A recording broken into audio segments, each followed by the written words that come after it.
தோட்டம் இருந்தது, நடுவில் கிணறு அங்கிருந்தது. வாட்டமில்லா மலர்களும் அங்கே வண்ணங்களில் பூத்திருந்தது. கிணற்று தண்ணீர் இறைப்பதற்காக சிவப்பு நிறத்தில் வாளியோடு கயிறும் கூட அங்கிருந்தது.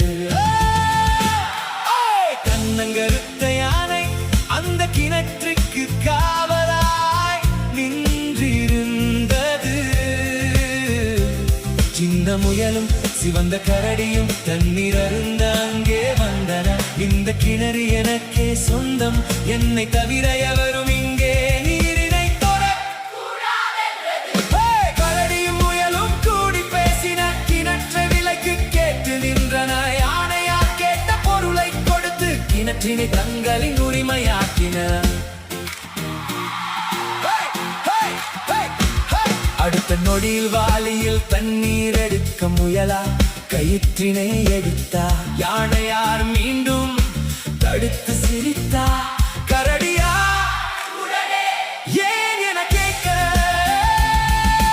கிணற்றை நான் விற்றது உண்மை, நீரினை நான் விற்கவில்லை. நீரினை எடுக்க வேண்டும் என்றால் எனக்கு மீண்டும் பொருட்கள் தேவை என்றே. யானை சொன்னதை கேட்டு முயலும் கரடியும் திகைத்து நின்றன. நடந்ததை எல்லாம் வேடிக்கை பார்த்த நரியா அங்கே விரைந்து வந்தா. நடுவராக தீர்ப்பினை சொன்னார். யானையா கிணற்றை விற்றது உண்மை, கிணற்று நீரோ அவரின் உரிமை. கிணற்று நீரினை யானை எடுத்துக் கொள்ள நடையும் இல்லை.